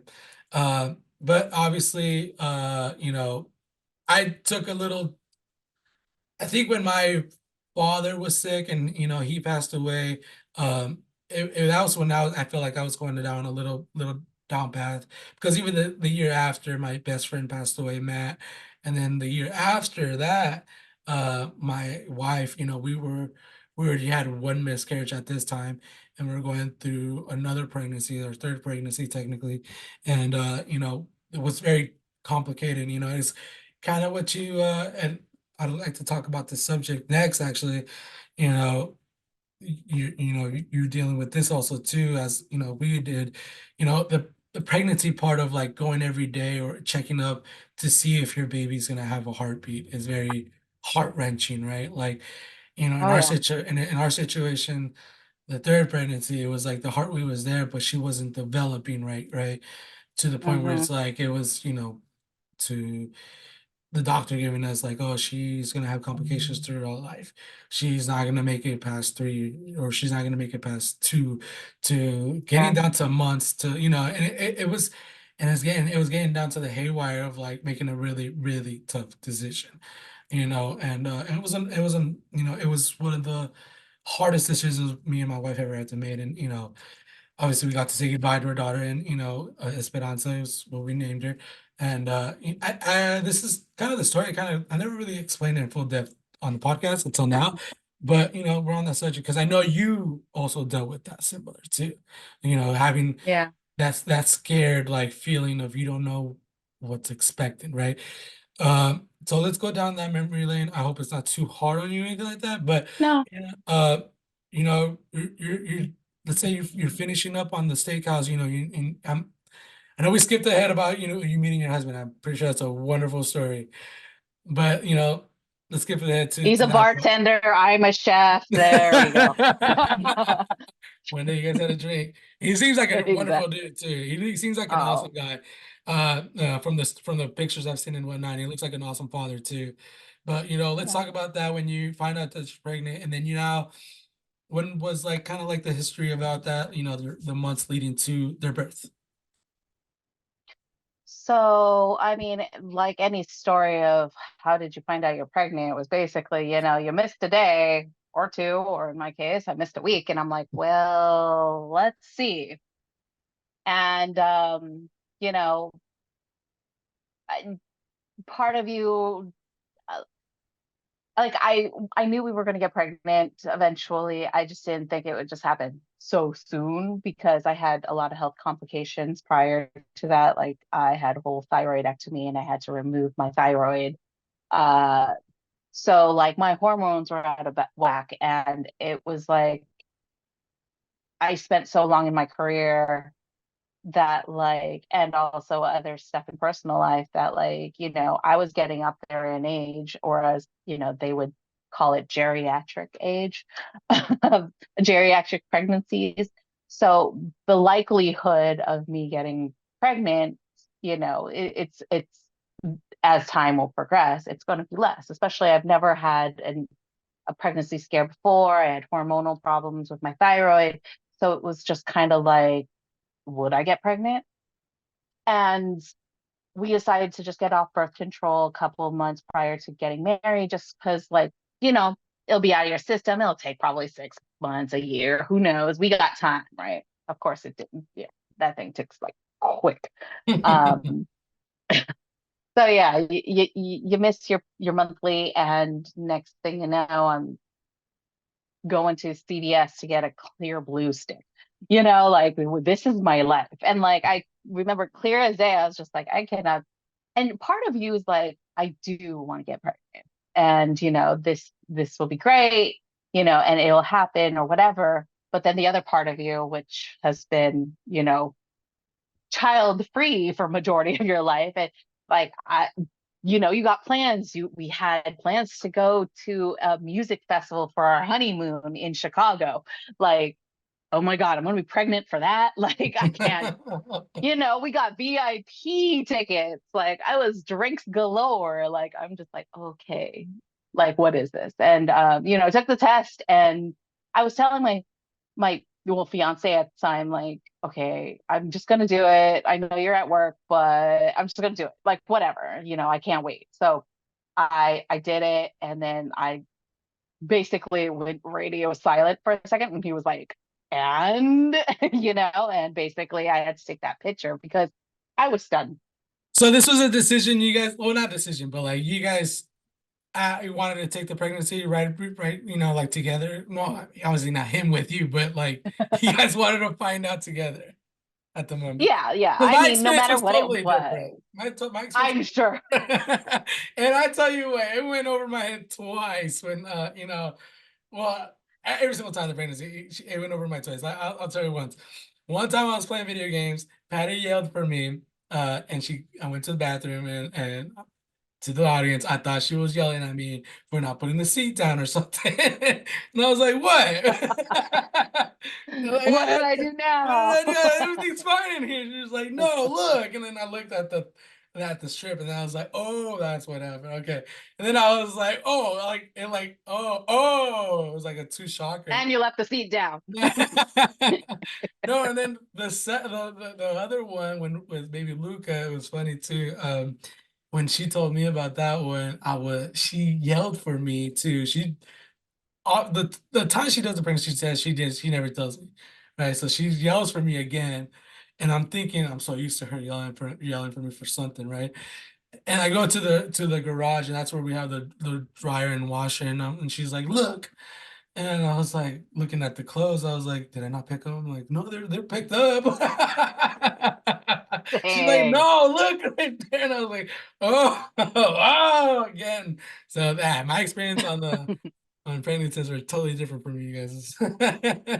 Like, oh, yeah, no, I mean, I debated on whether or not, but then of course, it's like I had to wait for him until like 3 a.m. to come off of work. And um, I was just like, you're at that point, you're like, oh, well, I have it right here. I could Yeah. just do it. What if it's not? And then it's like, I'm making a big deal over nothing, or it is. And I'm like, oh crap, better put this whiskey down. I wasn't drinking. But I thought about it. I was like, oh, if there was a time, that'd be ironic. I'd have a whiskey in hand. Oh shit. Do I finish this? Is it okay? But so yeah, just basically finding out we were pregnant was a definite shock. And it was like, then you kind of go, what do I do? Like what am I supposed to do right now? Like, it's nighttime. I'm not supposed to do anything, but I'm just like, then your mind starts going. It's like, well, I have to make this appointment, do this, that, and the other. And so I couldn't get an OB appointment until I can't remember, until I was like 8 weeks or so, or like 6 weeks or something like that. Oh, wow. And so, I had a little bit of time, and you're thinking to yourself, I'm like, I also was panicking on, well, what if this was false? So I took another one.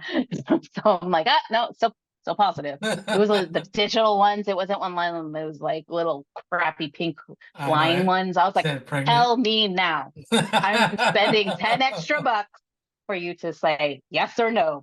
So do it. I was like, I used my coupon and everything. You're like, So I I'm just reviewed this like, on YouTube. They said top 10. yeah, in the market, clear blue, Right. digital. But so I basically, made that appointment, and, we kind of were like, okay, well, do we tell the parents? Do we not? I'm like, well, let's make sure it's for real. Like, even though I took two tests, let's go to the doctors, make sure that's sonogram or ultrasound or whatever it was, like, is real. and went into my OB, all the things, nervous as all hell. And I like all I remember, because it was so early on, it was like you kind of had to go in the other way. It wasn't like through the stomach type of thing, because it was so early in the pregnancy that like it's like an almost an exam. So she inserted the thing, and I'm like, oh gosh, this is a little cold, little, Yeah. take, you know, let's go for a cocktail first. Like, I don't know. Like, I was just like, okay. I mean, I've had exams, but this was just weird. So it's like we did that, and the PA, the physician's assistant, she was there, and she was just kind of like looking around. And I remember my husband was like off to the side, and I don't know if he was going to record it, but before he took his phone out, like she kind of like was silent for a second. And I remember looking at the monitor, and there was like two dots, but it didn't like really compute in my head that there was two little sacks there. I just thought like, well, maybe it's one and it's a blob, like, like I don't know, whatever blob it can be. Like, and and she's like, well, you guys are having twins. And she's like, I my husband said that like he nearly fainted, but he Really? didn't. Yeah, obviously I was so focused on the monitor Yeah. and the lady that I was like, I said, shut the fuck up.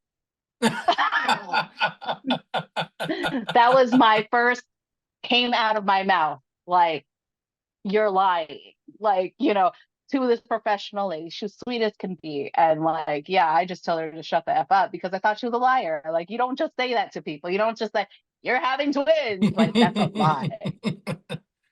And And how's that feeling? How's that reaction? I mean, like that emotional feeling of having twins. after the initial just like shock, and just like once it's settled in our minds and we were given a chance to, be together in private and just kind of like, let's process this. It was like just so much emotion and so much like, oh my God, like, are we're doing this? Like, we're going to not just have a child, but we're having two, like, Yeah. and you don't, we like joking, like, you would tell your friends, like, oh, like maybe they might be pregnant. Like, what if it's twins, and you always joke with people like that. Well, it's not a joke. It happened. And it doesn't run in either of our families. So it's kind of like, what? Where Yeah. did this all come? Yeah, well, now it's gonna run in the family. Oh, it's running somewhere. I'm just like, someone's lying. Right? So yeah, so naturally we were just kind of like, on one hand, we definitely wanted to tell like everybody in our family, but then others just kind of like, that worry, that sort of like, you hear these stories that like everybody is just, they get excited and then something happens and you're just kind of like left with, Uh, everybody knows, and now you have to tell everybody again that you either lost the child or whatever. oh yeah, that's And difficult. That's very that's difficult. difficult, Yeah. especially for our parents, because this would be their first grandkid on both sides, grandkids, I should say. And so we definitely wanted to wait a little bit to make sure that we were just over, you know, um, the first trimester or nearing to it as much as possible. And so I think it was a few weeks before the wedding, at least like a month before the wedding. Um, we surprised both families with like little onesies, and what we thought they were going to be born in March. So it was like not one but two, and everyone freaked out, and it was a good time. And then we decided that at the wedding we were going to tell the rest of our families and friends that not only we were pregnant but we were also expecting two. And so you're planning all this stuff in your mind, but then it's like you got to go into your regular stuff, and then now goes the heavy hitting of like with a complication of two, and it was around our 12th week mark. There was just they saw stuff in the ultrasound, and like my littlest one, Aiden, he was connected to the placenta like at the furthest parts. So he was only getting like a small percentage of the nutrients. So he was Mm. growing smaller. And there was some other stuff, but then basically we were closely monitored. And there's a couple times we had to like drive up to Pasadena to meet with a fetal surgeon who may need to go in there and basically separate the placenta for both of the kids, because the biggest worry was if Aiden, the little one, was going to die off suddenly, then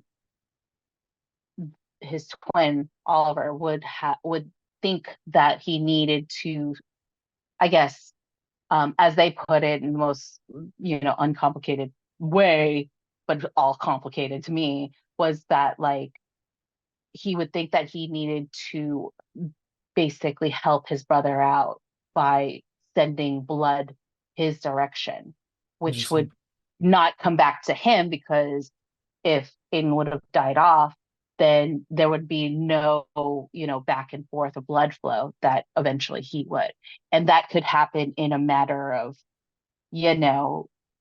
hour or a day or whatever. So that's why I had to be closely monitored and going to the doctors every week, down to the wire. It was down to twice a week, to just make sure that you saw a heartbeat, saw some kind of growth, that sort of thing. And thankfully, we never had to do the surgery, because every time that we ended up going up there, they were like, "Oh, the blood flow is fine, everything's fine." Like it was just so crazy and bizarre. It was Yeah. just such a mind effing, you know, thing to be in that process. So after a while, it almost became just this was our new norm, and it felt like the time was just going by so slowly, just for the next appointment to happen. So You know, how many months was this, like the 2 weeks, the two times a week? Was this Mm, already first this trimester, was second trimester? definitely a second trimester Uh, towards the end. okay. So my boys were born 10 weeks and 3 days early. Okay. So yeah, so they were little bitty early babies, and it was that second trimester was like when things got a little hairy, and then there'd be like a good stretch of couple weeks where there was like nothing happening. We go in, we get to say hi to our babies, get a couple pictures, that sort of thing. And it was just like, in a way, it was just, we were very fortunate. We got to see our kids like growing within me, like, and seeing them big. I mean, they weren't huge babies, but it was, like you saw the heartbeat, you saw their little faces. We distinctly saw, um, I think it was the littlest one kicking Oliver in the face. Like I'm just like, oh, okay, so we see where this is going to happen into the future. So yeah, so I mean, and the biggest thing that once they were a little bit more developed, like to find out that it all happened when you backtrack back to, I believe, the 8 week mark, when I went into the doctors and they basically referred to me to a high risk, um, you know, doctor to see. And the one doctor, she came in and she was just before referring us to the fetal surgeon. she was just like, well, one baby's super small, and you have to think maybe you want to terminate this child or this fetus, the technical jargon terms. And it was like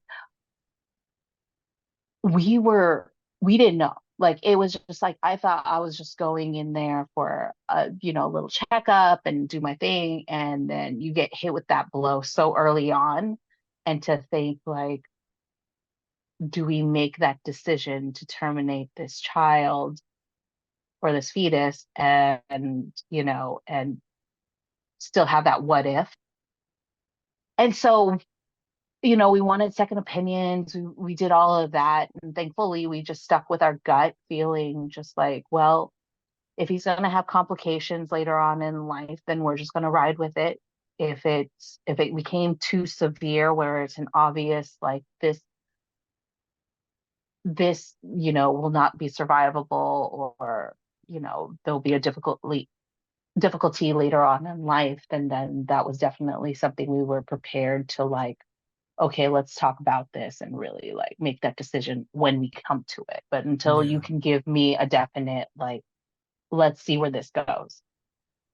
So we did, and thankfully for the most part, like he's basically healthy. He was born with a cleft lip and palate. So he recently had surgery. He's had more surgery in his tiny little life than I ever have, and he's such a strong little kid. And he's resilient, and he's stubborn, and he's probably me. He's probably me reincarnated. But yeah, so we basically had this pregnancy that, like, I thought my biggest worries were like, man, I'm not going to eat sushi. I'm not going to drink beer. I'm not going to have, blue cheese on, like all these things. And like, of course, that was, I wish that I had those problems. Yeah. I wish that those were the problems I had. But I honestly, like, looking, and if it brought me the kids that I have right in front of my face, not literally, I hope they're asleep right now, but if oh, we hope. Um, if I was to do it all over again and have to feel the same feelings and everything to get back to where I am right now, then yeah, for sure, I would do it tenfold. Like I wouldn't hesitate in a heartbeat to have the kids that I have right now. Yeah. But it's a scary thing, and a lot of the things that you watch and you see on TV, it's always just the afterwards when everything is all good and you have a healthy full-term baby and these babies are huge. And I'm like, my kids had to be at the NICU for almost 2 months. Oliver got home like a month before his brother, but Aiden, the littlest one, he was small still. He needed to fatten up, he needs to eat on his own, like that sort of thing. Like he had to do his little milestones.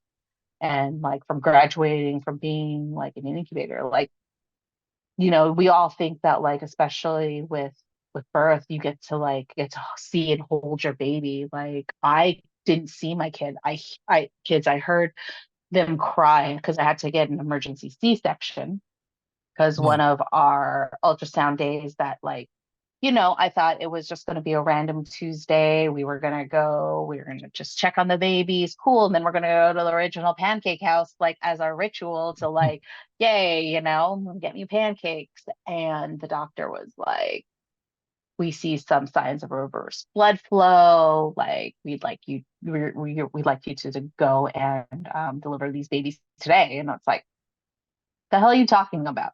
Like we we saw them like literally 48, 72 hours ago in our last ultrasound. And they seem fine. Now it's like, what? And you get into a routine of things, and it got to a point where it's like, oh, everything's great, we're gonna make it. And we're at 30 weeks. Our our goal was to make it at 34, and then that's when they were going to be delivered by our doctor, because he said that twins needs to be at least, like, that sweet spot was 34 weeks. I mean, they could go longer if they could, but that was the best case scenario for them. So it was like, cool, 34 weeks. He even let us choose a date, was like February 13th, like we were like, Right before cool, because we didn't Valentine's. want Yeah. He was like, oh, do you want Valentine's babies? Or like, no, we're not gonna be those people. Like, no. So, you know, and then to and then I was just freaking out because I'm just like, I literally the day before was thinking, okay, I'm gonna pack my damn hospital bag because you never know, right? But I was just like, no, I'll be fine. Like, whatever. Like, we live in San Diego. It's not like I can't just, but yeah, when he said that, I was just, that's when the second numbing shock, like the first one was you're having twins. Now it's kind of like, now you're having twins. Now It's like, you're really having them. I'm not ready. Like, what? And so, but we were fortunate enough that they said, well, could we go home, kind of pack a bag and, get our things straight? We have 2 dogs, 2 cats, like make sure like, they get taken care of because it's not like this is like an in and out type of thing. I'd be No. in the hospital for a few days. So, yeah, so we got our affairs straight and it was just that entire day was just, I felt everything was like in slow motion. Like I was just like, what is happening? And then I got admitted, and then my C-section was at 5:30 and did all the things, wheeled me down, and it was the most surreal everything. Like, obviously I've never done this before, so I didn't really know what to expect. I didn't want to like Google or YouTube anything to like get my mind and anxiety up. Like, Mhm. I have to get this epidural and I've seen those needles and I'm just Yeah. like, well, it's not like I'm in pain right now, but they need to like, numb me from the waist down. And it was just, that was crazy. And it felt weird and strange. And then, you know, and not feeling anything. And then I couldn't see anything because the partition was so high up. And the lady, the nurse who was like, there coaxing and helping me and holding my hand, while my husband was there, but like, just making sure, she was like, oh, can you like lift, like when the baby comes out, can you lift them and this, that, and the other? And we were like, my husband was filming this entire thing from his phone.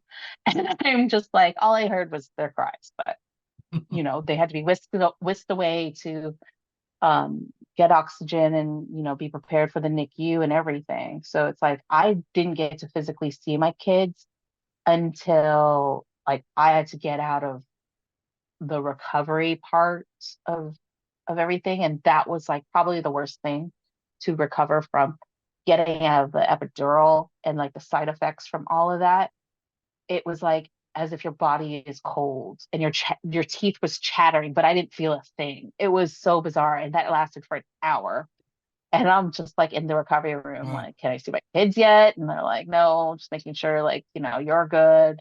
Then finally, I got to get wheeled into the NICU, and it was like they were just hooked up to tubes and breathing tubes and, little IVs and everything. And it's just like you had for me, I had a small moment and was just kind of like, I didn't get to hold them. I didn't get to, I touched their little fingers and hand, and it was like the size of like my thumb, like that sort of thing. It was like the tiniest little things. And it's just like, okay, now you have to go to your room. And it was like, what just happened? Yeah. They definitely, I mean, shout out to the Mary Birch team, but like, man, like it was so bizarre. And So, definitely, yeah, let's ride. and this is his time to shine right here. But how was your support team? Your husband, like throughout this time. Oh, Like, yeah, I dealt with it. Like, I still obviously, so here 100% Patty, you and me were a fucking team. But even during those hard times, that support for Patty, because for a woman, is a lot of work, right? Having that baby yeah, with you, you're basically working 24 hours. Patty right now is like having to get a lot of rest because she's getting tired and whatnot. But like I said, during those difficult times that we dealt with on our pregnancy experiences and stuff like that, I supported Patty a lot and try to find different ways of trying to get her out of a depression state because Yeah. she's postpartum depression is also a big thing too, and having to deal with that. How has your husband helped you and support you? Because I feel like there's probably husbands out there. It's like, man, I don't know how to deal with this kind of thing. Like they're just Hmm. as scared as the mom a lot of Oh times. yeah, for sure. My husband was amazing. I mean, he did what he could uh when I needed him, it was really hard for me to vocalize a lot of just how was I feeling. I think it was easier for me to just kind of, okay, treat it almost as, especially the hardest was after going home and not coming home with the babies. I didn't want to be there for the full 3 days that they were asking. I like left at the second day because even though I knew that like I was accessible to my kids downstairs was the next NICU, like it didn't feel right to me. Like, I mean, I was good to go. They basically like you could stay another day, but it was not like you're staying at a hotel. Like you don't have your, oh God, no, your accommodations, like the TV sucks, and like, you can only be on your phone or a tablet like for long. You And were you were you only at the know, hospital for 2 days? mhm, Yeah, we yeah. were stuck there for 5. Yeah, So yeah, that was brutal. It felt like a hotel, and it was during the pandemic, so we couldn't leave the room at all. Like at least, obviously, Patty couldn't because she was when Thiago was born, he came out really fast, and not that it had complications, but it was harder for her to heal how fast he came out. yeah, And so, yeah, they wanted to just observe her because she was bleeding quite a bit. Um, but so we were stuck in there for 5 days, and obviously she couldn't leave because they were monitoring her. But I couldn't leave myself, even though I was clear to go anywhere. I'm healthy, as a dime at that time. You know what I'm saying? But hmm, it was weird because like you're literally stuck in this box, and at least hmm, we were blessed to have our son there, Thiago, and like be with him the whole time. But man, during that pandemic, it felt like a prison sometimes yeah, in that I was gonna say hotel, in that hospital, just because like the nurses were super nice, nothing bad to say about them. The team was labor and delivery, it was like awesome. It's just the fact that you're just stuck there, and like you said, you're not access to what you're most comfortable with. yeah. You're your Your son is, bed, yeah. it's not like you can just cruise to the kitchen and make yourself a sandwich or whatever you're feeling. Mm, Like you have to be stuck with their food, and or like, I don't know, I don't know what your situation was when during the pandemic, but like, yeah, we got DoorDash, we got like Uber Eats and things like that. But then it's not the same, like no, it's not, and then it's not a bed that you're really comfortable with. And especially in my case, like at least for the first 24 hours, I had a nurse coming into my room like every hour, checking me and taking my vitals and all those things. And it was just being poked and prodded, and I was just like, I can't wait to get out of here. But then right. the other part of me was just like guilted because, you know, I didn't want to leave my babies, even though they weren't with me physically. Like I spent some time at the NICU, but it was also very hard for me to do it physically because, I was still healing and things of that nature. And they wheeled me down there like the first day, but then afterwards I was able to walk because they wanted me to walk, get the blood flow and that sort of thing. And it felt weird because my husband had to go back to work, and it was just like me, and like I was there with just like my thoughts. And you're staring into two of these little incubators, and you're seeing your child just hooked up to all these monitors, and every beep and every sound, and you're just like, what does that mean? What does that mean?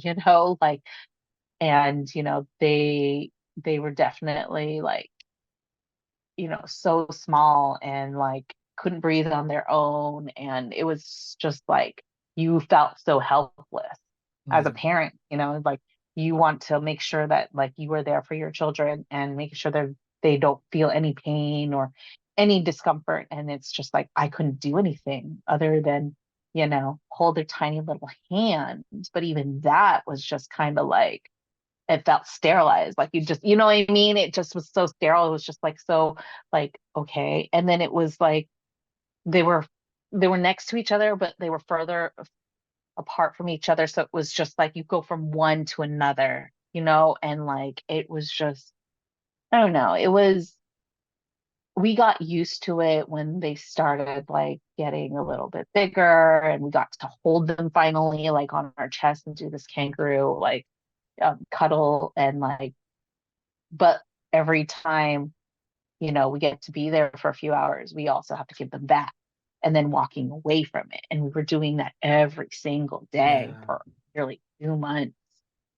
There was a couple days in between where we couldn't go just due to, I couldn't drive, my husband had to work, or like we were just tired because we didn't get any sleep from whatever reason. And then it was like, then you felt guilty about that. And I remember just trying to take pictures and film everything that I could because you never know, and that was my Yeah. fear, was that like I don't want to forget these little things and the little things that they do or little milestones.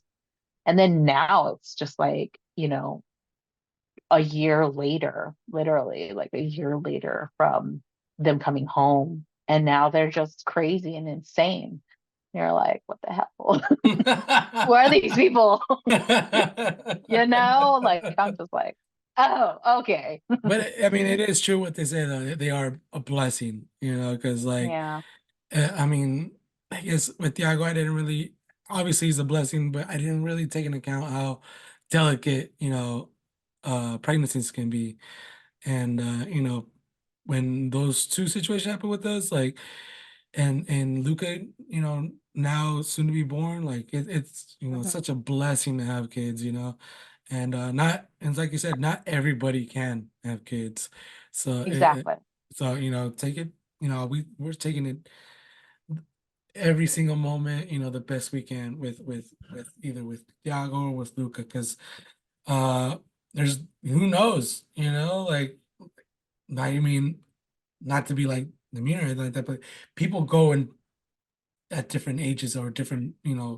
periods of their life. I've had people lose a young, old, it's crazy how you need to like really take life and take it full throttle sometimes, which is why, I mean, I'm pretty sure you heard on the last podcast that you told me that you listened to Josh. I did lose my job, and kind of pivoted. But I'm not gonna lie, I wasn't really happy, at you know up until I lost my job. In a way, Hmm. when I lost the job, it was kind of more of like a weight off of me, in a way, because Yeah. it was such a stressful, like you said, culinary is so stressful. You dedicate so much time onto that like the life and the work balance and life with your family doesn't really Hmm. accommodate. And I think, with the whole party rental business that and I'm not gonna lie, Patty's the one who brought up the idea and brought up that was her dream, and I always promised her ever since we lost Esperanza that I'm gonna do her dream come true, and that's having her party rental business. And you know, I stopped her. I didn't like push Patty because obviously she was going through, her time of dealing with grief, and I was dealing with my grief as well. So, Yeah. I invested a little bit of here in tables and chairs, a little here and there, and stuff like that. But once the first time that she put it on marketplace was like her confidence of like herself came back, and like, cause she put it on marketplace, and then she like the next day she got like a, hey, can I rent your tables and chairs? And then she told me, I was like, oh, we're doing this, all right, fuck yeah, let's do it, fucking, and we haven't stopped momentum. I told her like, this is our momentum time, like, things happen for a reason, I'm not working Hmm. at local, and I still have a great relationship with actually the one of the owners and the managers. Just different things of, with recession, food food costs being higher, labor is also another Mm-hmm. issue and whatnot. And especially with small businesses, they have to take into account of like who's getting paid the most, right? And obviously, it goes down from hierarchy. Whoever gets paid the most is usually sometimes gets caught off. But I didn't take it personal. Like I said, I'm still the manager there who brought me there. Is my really close friend of mine, and we went hiking last week. So, and we still have a great relationship. And I think that's how you should also leave a place. Like, don't leave a place, and even if you think, oh fuck this place. I don't know. I feel like I always left in place in good terms in my way. And, I can always stay and I can Yeah. go back to be like with you, like for instance, you example, I still talk to you and have a good conversation. You know what I mean? And any other place that I've left, I still have like a good conversation with them. But now I think it's our time to shine, in this party business. We're kind of like we just bought a throne chair. I don't know if you know what a throne chair was. I just barely found out Mm-hmm. what a throne chair was about 2-3 weeks ago.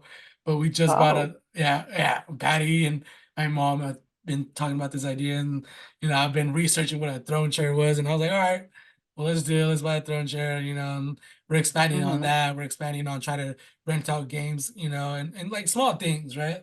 Because now I'm seeing a vision. Now I'm seeing more of Patty's vision of her passion, right? And I'm like I said, I'm gonna be the supportive husband and go to it, go full throttle with it. So yeah, that's how we've been doing. And I know you've been kind of going through that similar situation too with your photo booth rentals. And I know you did say that you kind of took a little hiatus, but it'd be awesome to partner up with you, Yeah, for sure. in events and stuff like that. If anybody asks me about photo booths, obviously I know now who to go to, right? Chef Cheryl. And I didn't know about the shirts and that you did little crafts work too. So that's also cool to to promote. I emphasis on this podcast is the initiative part. Everybody on the West Coast, what's their initiative? Like, well, that's why I bring you. That's why I bring all the people who I brought on the show because they're taking initiative of doing something with their life. Mm-hmm. And whether the challenges or the heartbreaks or whatnot, it's like it's the urge to keep on going, to keep on going. But yeah, it was this talk with you, and it's been a while. It's long, almost I think 2 hours now. But I'm glad to catch up with you, Cheryl. This was really cool. It's been a long time since we've talked. I think I learned a lot from you, even from this conversation, right? Your perseverance of always changing and always continue to grow. Before we kind of like close up the show, what's something that you've kind of like from all that experience, all that you've dealt with, you know, from the learning from culinary, from the pain of like of not of wondering what's the next thing of your pregnancy to your growth in the culinary and all that stuff. What have you learned most about yourself, and that you can share to others that you think that they can take with? The biggest thing that, like, especially at this point in my life, learning and growing and just looking back and having that, obviously I have a little bit of time now looking back and looking into my children's eyes and seeing like, okay, what are they going to do and what are they going to be and like what impact they're going to be into this world and like what legacy are you leaving and what am I leaving, and I think for me, a lot of what I've learned about myself in all of this is that, like, you know, taking chances, risks, and doing the things. There are a lot of things that I wish I could have done differently, or there's a lot of stuff that I wish I did, and where would I be then? And a lot of what ifs, but then at the same time, it's like it's not a regret. It's just kind of like, oh, that would be funny. Like if I decided to not take that route into walking like my route in the casino, I would have probably never really, you know, noticed my husband. I probably because I would take a certain route for a longest time and it would just be like the culinary route. Well, let's change things up a bit and or us saying hi to each other at the elevator and like that sort of thing. You have these moments and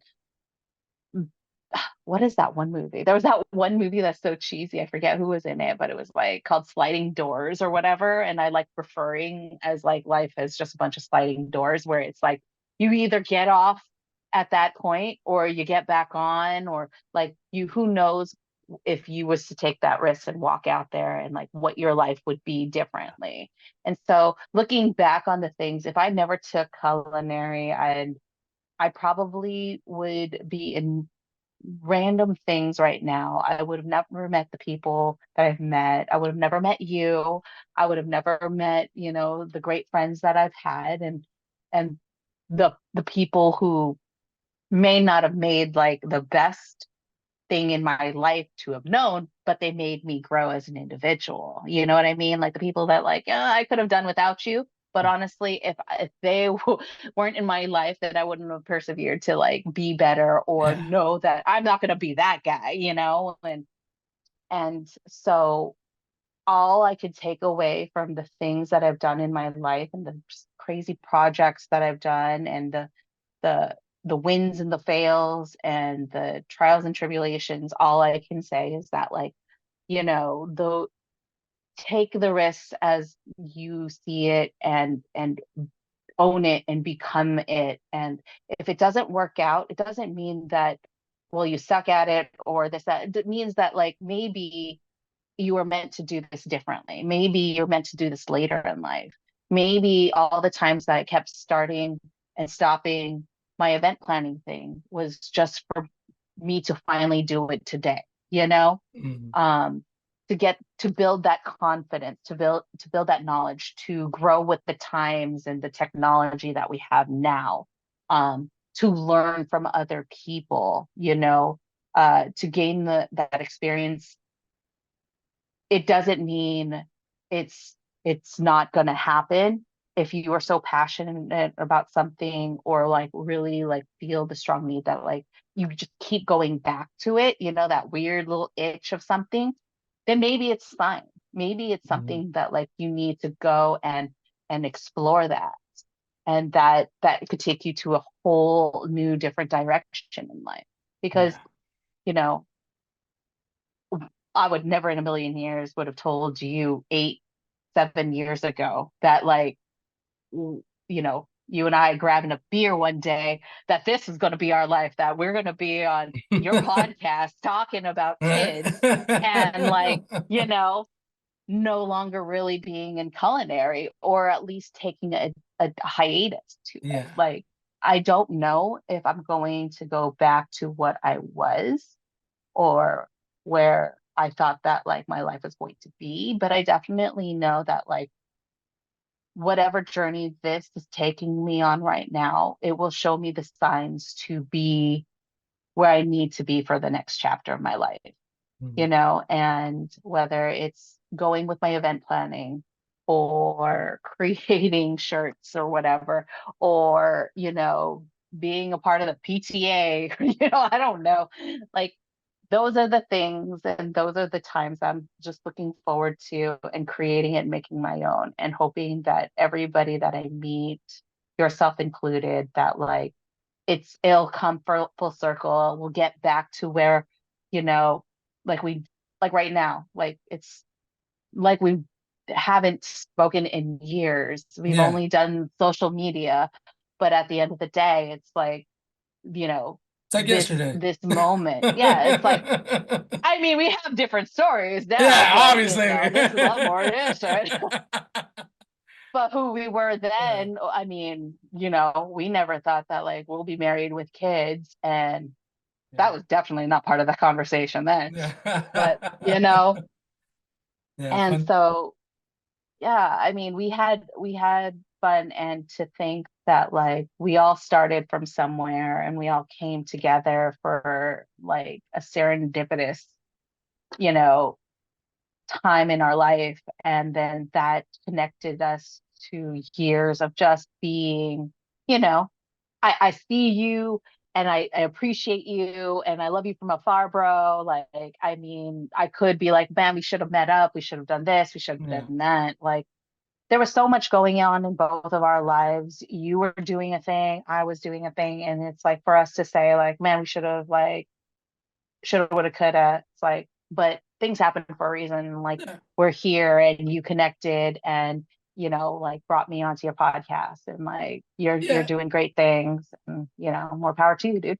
Yeah, thank you so much. And I think like, with like kind of you right now, obviously with me, like I am a social butterfly, as you already know. Hmm. And which is a cool thing, I think. Also, it's also hindered me in other opportunities, but I can't say that I definitely don't want to change that about me, because I wouldn't have met you, I wouldn't have met all the people that I've met in my career, or in my life in general, because it's just so many different types of, you know, backgrounds, and what I've learned from this person, or what I've learned from this person from this field.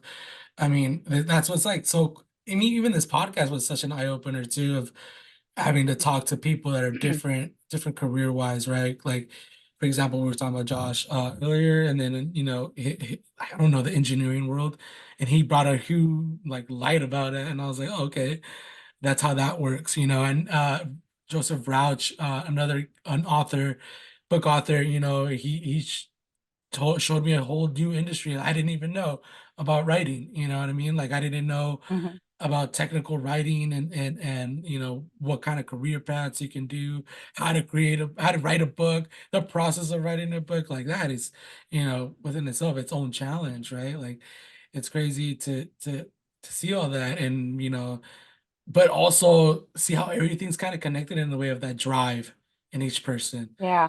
So it's cool. That's also why I like this podcast. I get to reconnect with a lot of people who I haven't talked to, but have a tremendous amount of stories about themselves, right? So it's cool to bring this platform to those, and share their story, share your story, and to other people out there who are kind of maybe struggling the same way, right? Maybe they're struggling in the culinary career, or maybe there's a mom out there that's just worried about her baby, and being pregnant this whole time, and the scary news of what can happen in a doctor visit, and bring some sort of comfort to the listeners. And that's why I brought this podcast.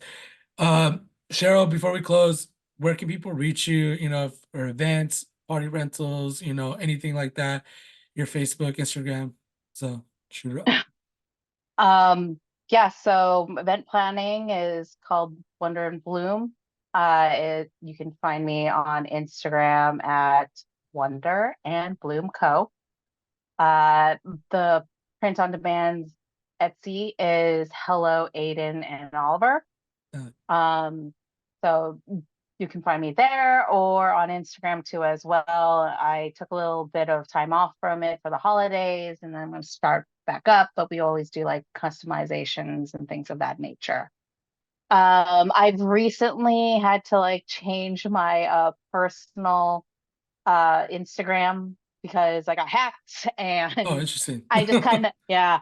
So my Chef Cheryl Cruz is no longer around, which is kind of sad because you kind of built your life around that. But then it's kind of a like, oh, well, it's just So stuff. And reset. so yeah, it's a very much needed reset. So my personal socials are going to be private now, but I am coming up with, like I said earlier, coming up with content on theme parks, culinary, and traveling because I That's what have been I'm so excited damn about that. I'm excited about that. me too. I'm not gonna lie. So me and Patty, a lot during the pandemic, we were watching a lot of those type of videos, vlog. We wanted to create our own vlog kind of thing. We went on the Disney cruise, and we recorded everything. We had like two videos up, but we really didn't like continue it, just because like obviously with work and stuff like that. Yeah. I don't think we're gonna continue it, to be honest. It's a lot more work than I thought of when I first made those two videos. But I mean, I'm rooting for you guys. I can't wait to see those shows. I mean, we subscribe. We have like we're subscribed to three of them. We're one in Mexico, which is really cool. I would recommend that one if you're a Spanish speaker. But it's called Sin Postal. There's another one, Turn Around the World, I think, or Turn Your World Around. They do Vegas stuff. Like they go to hotels and they like see the cheapest ones. They rate the hotels, how dirty the hotels are, the carpet. Oh, ooh, Yeah, it's yeah. an interesting. I'll definitely send you that one. It'd be kind of cool, like Yeah. maybe to learn from that. And there was this another one we went to when we would go to New York. That we like this guy. He just travels basically all over New York, shows us every single detail. So I'll definitely show those videos to you just so maybe you can get like little ideas or whatnot for your future vlogs that I'm can't wait to see. Thank you.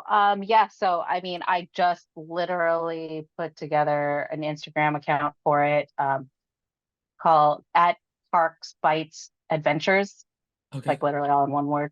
But yeah, so uh it's funny that like we're all talking about this right now because I'm not trying to put plug in the things, but I'm like, I just started it yesterday. And so like it's there, but I haven't like started following everybody or like doing like I didn't tell anyone. You literally have been the first person that Oh, like sweet. Hell it's yeah. one that so like go with a bang, right? Well, now the listeners know. Well, go and follow, guys.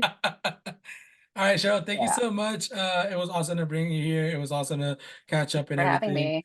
We definitely got to run this again. Hopefully, Yeah. in the next like year, a couple months or so, not a couple months, 10 months or whatnot, see how far along you've done with this, with your new stuff, new projects, bring back in the one you said Wonder and Bloom Co. Wonder and Bloom. Yeah. Yeah, Wonder and Bloom Co. And then also seeing the videos. All right, guys, thank you guys for listening. I hope you guys enjoyed this podcast. It was a long one, but it was an awesome one. Thanks. Yeah, it's really long. Yeah, really, I didn't even check. I just saw the time. I was like, whoa. We can go on for hours. I know, and I told you before. It usually goes Yeah. like about an hour, but man, this was long. But it was awesome. Thank you, Chef, for coming.